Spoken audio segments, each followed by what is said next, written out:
Self Umang Lata and आज आपका विद्या भारती की ओर से संचालित ऑनलाइन क्लासेस में हार्दिक स्वागत है। आज अपन क्लास 11 का ही चैप्टर 1 कंटिन्यू करेंगे। लास्ट क्लास में अपन ने पढ़ा था कि केमिस्ट्री क्या होती है, रसायन विज्ञान के बारे में अपन ने जाना था कि कौन कौन सी घटनाएं जो अपने एटमॉस्फेयर अपने वातावरण में होने वाली है या किन किन चीज़ों के अंदर अपन साइंस का यूज़ करते हैं, केमिस्ट्री कहाँ कहाँ है, तो वो अपन ने जाना था। इसके अलावा अपन ने केमिस्ट्री की परिभाषा पढ़ी थी। अपन ने पढ़ा था कि विज्ञान की वह शाखा जिसमें पदार्थ, उसके गुण तथा उसके संगठन का अध्ययन किया जाता है वो क्या कहलाती है, रसायन विज्ञान। ठीक है, तो ये अपन ने पढ़ा था। इसके बाद में अपन ने पदार्थ क्या होता है वो जाना था कि कोई भी वह वस्तु जो स्थान घेरे, ठीक है, वो पदार्थ कहलाता है। पदार्थ को अपन ने आगे फिर भौतिक रूप से ठोस, द्रव तथा गैस में निरूपित किया था। ठीक है, एक और बात मैं यहाँ पे बताऊं आपको कि जो पदार्थ का जो भौतिक वर्गीकरण होता है ना, बेसिकली अपन जो पदार्थ है उसकी 3 अवस्था ही पढ़ते हैं। ठीक है, भौतिक रूप से। एक तो मैंने आपको सॉलिड बताई थी यानी कि ठोस बताया था, दूसरा मैंने आपको जो है द्रव बताया था, और तीसरा मैंने आपको गैस बताया था। ठीक है, एक चौथी अवस्था और आती है जो अपन पढ़ते नहीं है बट उसका कहीं कहीं पूछ लेता है। ठीक है, प्लाज्मा स्टेट। भौतिक रूप में पदार्थ को जो है चौथी स्टेट में और वर्गीकृत किया जाता है जिसको अपन प्लाज्मा अवस्था बोलते हैं। ठीक है, कभी अगर हायर कंपटीशन एग्जाम के अंदर कोई क्वेश्चन पूछे तो मान लीजिए ये भी ऑप्शन में रहे तो ये आंसर जा सकता है, क्योंकि प्लाज्मा भी एक स्टेट होती है। तो वैसे यहाँ पे पढ़ते नहीं है, बेसिकली 3 इन ठोस, द्रव और गैस के बारे में ही अपन पढ़ते हैं, गैस के बारे में पढ़ते हैं, लेकिन ये चौथी स्टेट भी पाई जाती है, तो थोड़ा सा आप ध्यान रखें। ठीक है, तो आज बेसिकली अपन उसी पदार्थ के वर्गीकरण को ही जो है थोड़ा सा कंटिन्यू करेंगे। कल अपन ने पदार्थ को भौतिक रूप से डिवाइड किया था, आज अपन उसको रासायनिक रूप से वर्गीकृत करेंगे। तो चलिए हेडिंग डालते हैं पदार्थ का रासायनिक वर्गीकरण। पदार्थ का रासायनिक वर्गीकरण, classification of the matter, the basis of chemical या chemical classification of the matter. ठीक है, पदार्थ यहाँ पे आपकी इसको द्रव्य भी कहते हैं। ठीक है, तो ध्यान रखना है कि पदार्थ और द्रव्य या द्रव्य का रासायनिक वर्गीकरण। ठीक है, तो रासायनिक रूप से जो है वो पदार्थों को जो है वो 2 भागों में विभाजित किया जाता है। ठीक है, रासायनिक रूप से पदार्थों को 2 भागों में विभाजित किया जाता है। एक तो होता है शुद्ध पदार्थ, ठीक है, और एक होता है मिश्रण। एक होता है शुद्ध पदार्थ और एक होता है मिश्रण। तो ये 2 भागों में इनको विभाजित किया जाता है। अब इसके बाद में जो शुद्ध पदार्थ है उनको भी आगे जो है 2 भागों में विभाजित करते हैं अपन। एक होता है तत्व, एक होता है तत्व और एक होता है यौगिक। एक होता है तत्व और एक होता है यौगिक। मिश्रण को भी जो है वो आगे अपन 2 भागों में विभाजित करते हैं। मिश्रण को भी जो है आगे 2 भागों में विभाजित किया जाता है। एक होता है समांगी मिश्रण, समांगी मिश्रण, और एक होता है विषमांगी मिश्रण। तो यह पदार्थ का रासायनिक वर्गीकरण है कि पदार्थ को रासायनिक रूप से 2 भागों में विभाजित किया जाता है। एक होता है शुद्ध पदार्थ, एक होता है मिश्रण, और शुद्ध पदार्थ को आगे फिर और 2 भागों में विभाजित किया जाता है। एक है तत्व, एक है यौगिक, और मिश्रण को फिर 2 भागों में विभाजित करते हैं अपन, समांगी मिश्रण और विषमांगी मिश्रण। अब अपन एक एक करके जो है वो पढ़ेंगे कि शुद्ध पदार्थ क्या होते हैं और मिश्रण क्या होते हैं। ठीक है, 1 बाय 1 करके अपन सब चीज पढ़ेंगे। ठीक है, तो शुद्ध पदार्थ शुद्ध पदार्थ। यानी कि शुद्ध पदार्थ होते हैं कि वे सभी पदार्थ जिनमें उसके जो घटक कण हैं या उसके जो अवयवी कण हैं जिससे वो मिलकर के बना है, वो सभी एक निश्चित अनुपात में हो, क्या कहलाते हैं? शुद्ध पदार्थ। ठीक है, यानी कि वे पदार्थ, अपन लिख सकते हैं कि वे पदार्थ जिनमें घटक कण या उसके संघटक कण या उसके अवयवी कण, आप कुछ भी यूज कर सकते हो यहाँ पे, घटक कण जिससे वो मिलकर के बना हुआ है, एक निश्चित रासायनिक अनुपात में होते हैं। एक निश्चित रासायनिक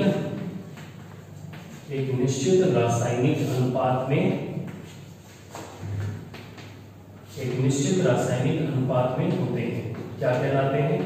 शुद्ध पदार्थ। ठीक है, शुद्ध पदार्थ कहलाते हैं। ठीक है, वे पदार्थ जिनके घटक कण एक निश्चित रासायनिक अनुपात में होते हैं, शुद्ध पदार्थ कहलाते हैं। शुद्ध पदार्थों को आगे फिर अपन ने डिवाइड किया था दो भागों में। एक तो अपन ने बोला था तत्व, एक अपन ने बोला था यौगिक। तो अपन देखते हैं तत्व क्या होता है।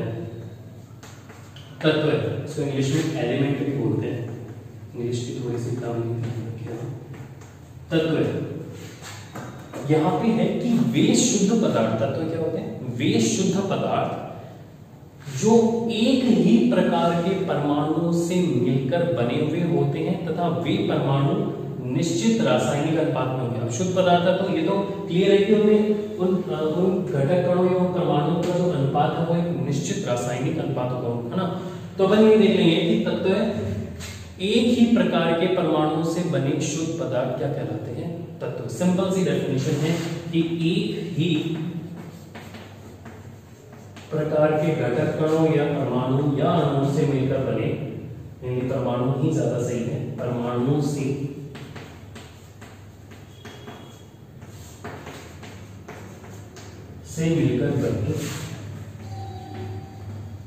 मिलकर बने शुद्ध पदार्थ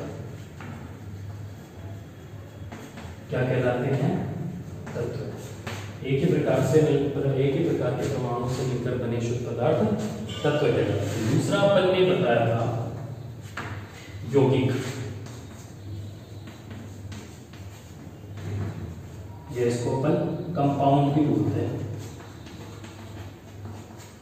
दूसरा अपन ने बताया था यौगिक, इसको अपन कंपाउंड भी बोलते हैं। यौगिक में क्या होता है कि इसमें तो एक ही प्रकार के परमाणु से मिलकर बना हुआ था ना, इसमें एक से अधिक प्रकार के अवयवी कण या परमाणु या अणु, एक से अधिक प्रकार के अवयवी कण या परमाणु एक निश्चित रासायनिक अनुपात में होते हैं, वो क्या कहलाते हैं? यौगिक। ठीक है, एक से अधिक प्रकार के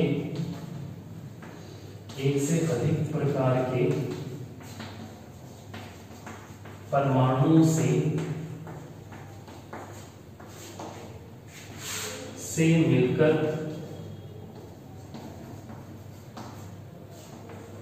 बने शुद्ध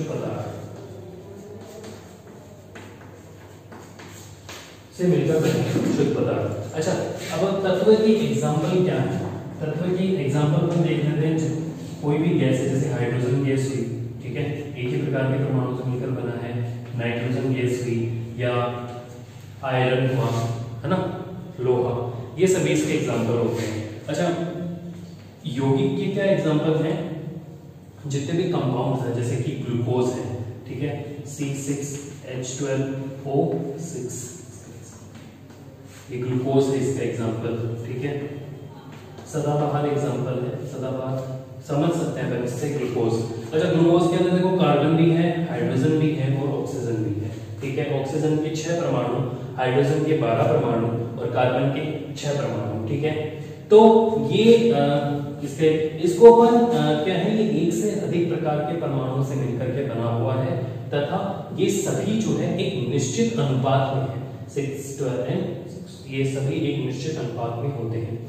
लेकिन जो तत्व है एक ही प्रकार के परमाणुओं से मिलकर के बने हुए होते हैं। जैसे हाइड्रोजन तो एक ही प्रकार का परमाणु है, नाइट्रोजन FeC मिलकर बना होता है। तो एक ही प्रकार का परमाणु है, ठीक है।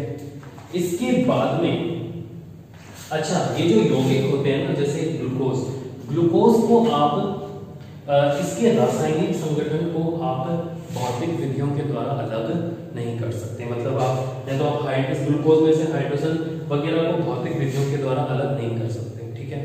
तो ये अपन को थोड़ा सा ध्यान रखना है। जितने भी शुद्ध पदार्थ होते हैं ना, उनको आप भौतिक विधियों से अलग अलग या पृथक पृथक उनके अवयवी कणों में नहीं कर सकते। भौतिक विधियां बोले तो जितने भी जैसे आसवन है ना, क्रिस्टलन है, प्रभाजी आसवन है, ये सारी विधियां जो अपने पूर्ववर्ती कक्षों में पढ़ी, ये भौतिक विधियां आती है। उबालना, पानी को उबालना एक भौतिक विधि है, ठीक है। तो इन सभी विधियों के द्वारा अपन उनको अलग अलग नहीं कर सकते, ठीक है, इनको शुद्ध पदार्थों को। तो ये पर थोड़ा सा ध्यान रखना है।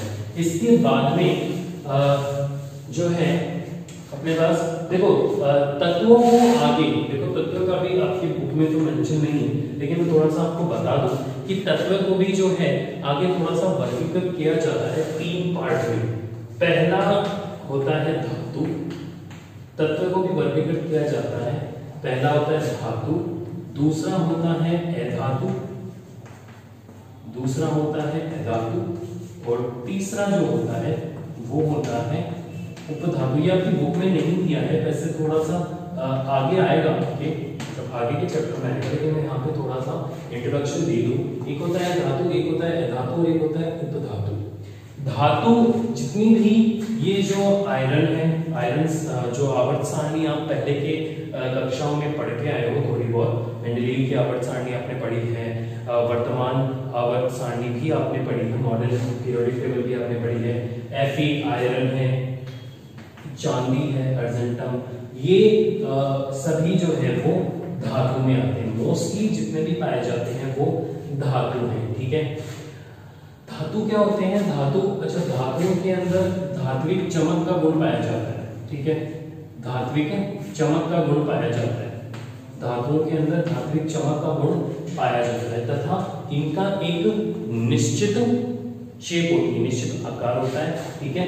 तथा ये जो धातु है वो वैद्युत के सुचालक होते हैं। ये जो होते हैं वो विद्युत के सुचालक होते हैं, विद्युत के सुचालक होते हैं, तथा धातुओं का निश्चित आकार होता है, धातुओं का निश्चित आकार होता है,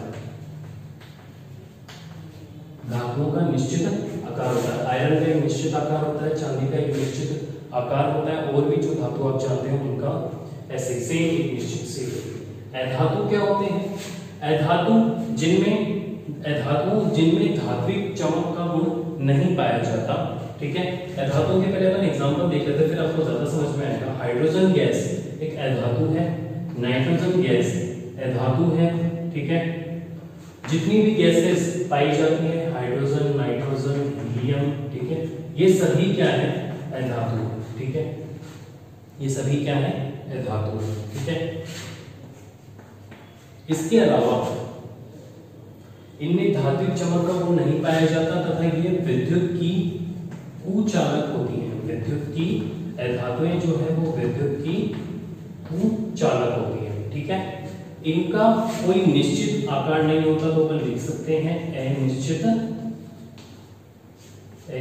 आकार होता है, ठीक है।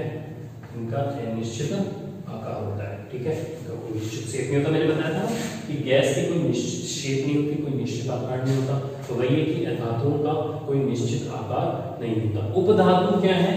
धातुओं वे तत्व, उपधातु वे होते हैं वे तत्व जिनमें धातुओं तथा अधातुओं दोनों के गुण पाए जाते हैं, क्या कहलाते हैं? उपधातु। यानी कि अपन देख सकते हैं कि वे तत्व जिनमें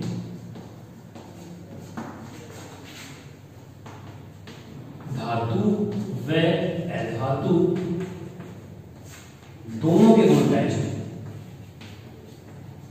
दोनों के गुण पाए जाते, वो क्या कहलाते हैं? उपधातु, ठीक है। और बाकी इन ये तो जनरल क्लासिफिकेशन मैंने बताया, थोड़ा सा क्लासिफिकेशन बताया। जब अपन पीरियोडिक टेबल या आवर्त सारणी फिर से पढ़ेंगे तब इनको डिटेल में अपन पढ़ेंगे, आवर्त सारणी के हर एक तत्व में कि कौन सा धातु है, कौन सा उपधातु है, कौन सा अधातु है तथा उनके क्या क्या गुणधर्म है वो भी अपन पढ़ेंगे। ठीक है, तो दिस वाज ऑल अबाउट तत्व, ये एलिमेंट के बारे में था, उनका छोटा सा अपन ने थोड़ा सा वर्गीकरण देखा कि किस तरह से इनका थोड़ा सा वर्गीकरण है। ठीक है, अब इसके बाद में ये हुआ शुद्ध पदार्थ। ठीक है, अब इसके बाद में अपन थोड़ा सा देख लेते हैं, एक पदार्थ को मैंने दो भागों में डिवाइड किया था ना रासायनिक वर्गीकरण के आधार पर, एक शुद्ध पदार्थ था, एक मिश्रण था। शुद्ध पदार्थ पूरा हो गया, अब मिश्रण पदार्थ का जो दूसरा रासायनिक रूप से निरूपण है वो था मिश्रण। तो मिश्रण को भी अपन ने दो भागों में विभाजित किया था।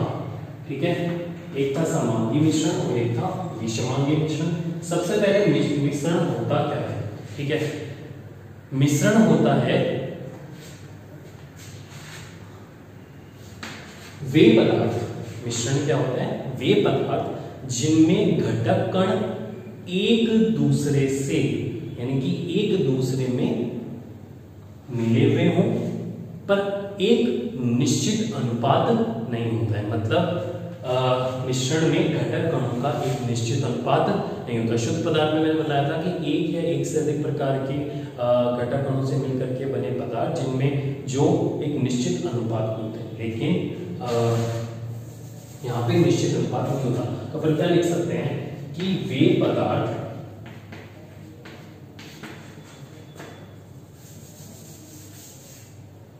जिनमें घटक कण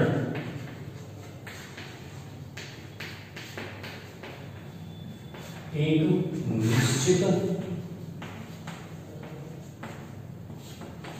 रासायनिक अनुपात में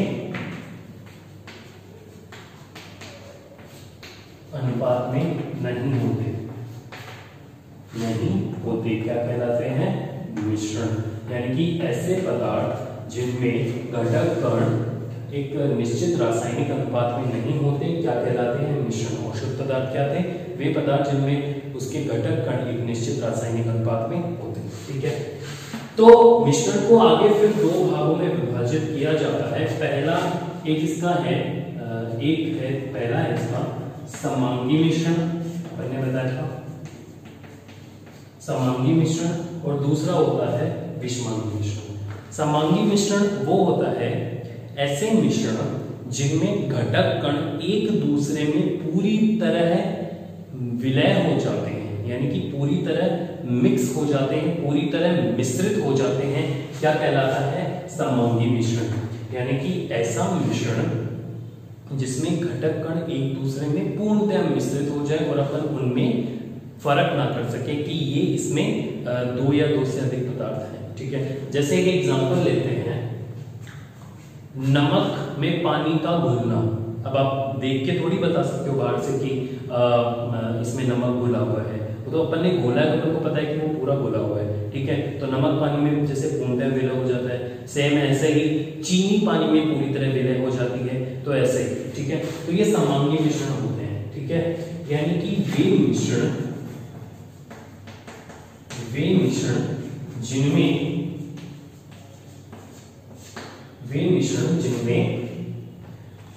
घटक कण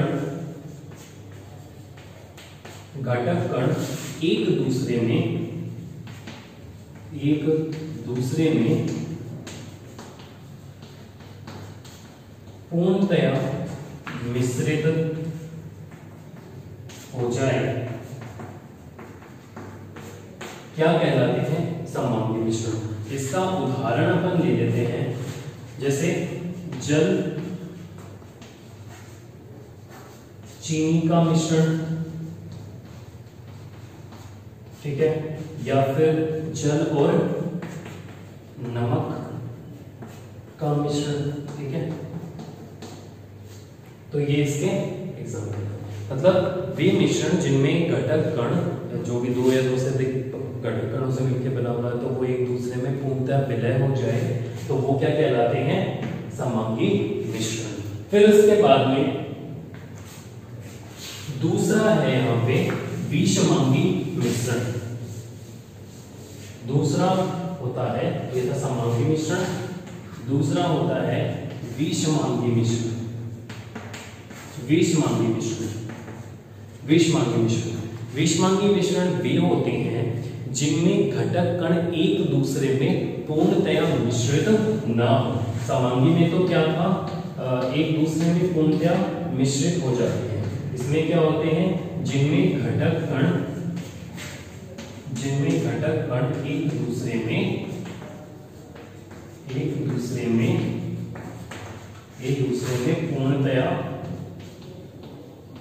पूर्णतया मिश्रित ना हो, क्या कहलाते हैं, विषमांगी मिश्रण। जैसे एग्जांपल के तौर पे आप कुछ भी ले सकते हो, जैसे चीनी और नमक का मिश्रण, ठीक है, चीनी और नमक का मिश्रण। रेत में जैसे दाल में कंकड़, है ना, दाल में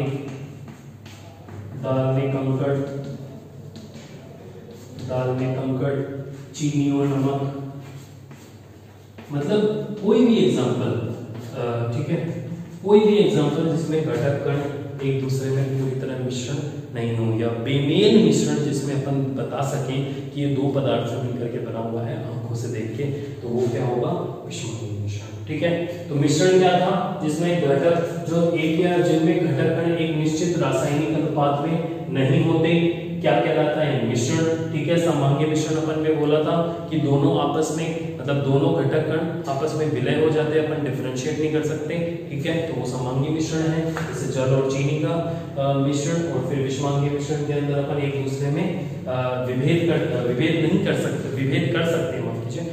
कर सकते हैं, जैसे दाल में कंकड़ और चीनी और नमक का मिश्रण। ठीक है, तो ये थे विषमांगी मिश्रण।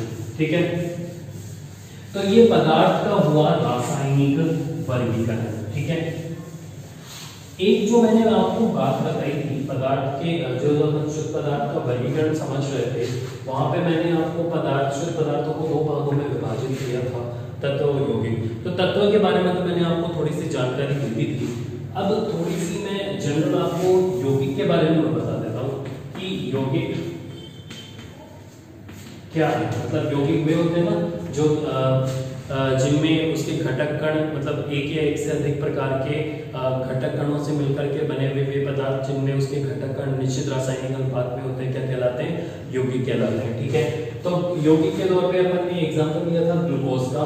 ठीक है, अपन ने एग्जांपल लिया था ग्लूकोज का, अपन ने एग्जांपल लिया था। ठीक है, ग्लूकोज को मैंने बताया था कि अपन ग्लूकोज को अपन ने बताया था कि अपन उसको भौतिक विधियों से विभेदित नहीं कर सकते। ठीक है, सेम है, जैसे एक एग्जांपल लेते हैं अपन H2O का, जल का। ठीक है, तो जल किस किस से मिलकर के बना हुआ है, ऑक्सीजन से एंड हाइड्रोजन से। तो हाइड्रोजन जो है वो आपको पता है दहन में, यानी कि दहन में सहायक होती है। ठीक है, और हाइड्रोजन भी क्या होती है, जलती है। ठीक है, हाइड्रोजन भी जलती है, लेकिन जो H2O है वो आग बुझाने में या अग्नि शमन में उपयोग होता है। तो मैं बस इतना कहना चाहता हूं कि H2O जो है वो अग्नि शमन में उपयोग होता है, यानी कि आग बुझाने में उपयोग होता है। तो मैं बस इतना कहना चाहता हूं कि यौगिक जो है उसके घटक कणों का, या उसके जिससे घटक कणों से वो मिलकर के बना है, उनके भले ही अलग अलग गुण हो, लेकिन जब वो मिक्स हो जाते हैं तो उनसे बना जो यौगिक है उसका गुण उनसे एकदम अलग होता है। ठीक है, हाइड्रोजन पीओ या पोप की ध्वनि के साथ जल्दी। तो ये हुआ पूरा पदार्थों का रासायनिक वर्गीकरण कि किस तरह से उसको वर्गीकृत किया जाता है शुद्ध पदार्थ और मिश्रण के अंदर, फिर तत्व, यौगिक, समांगी और विषमांगी मिश्रण के अंदर। Thank you.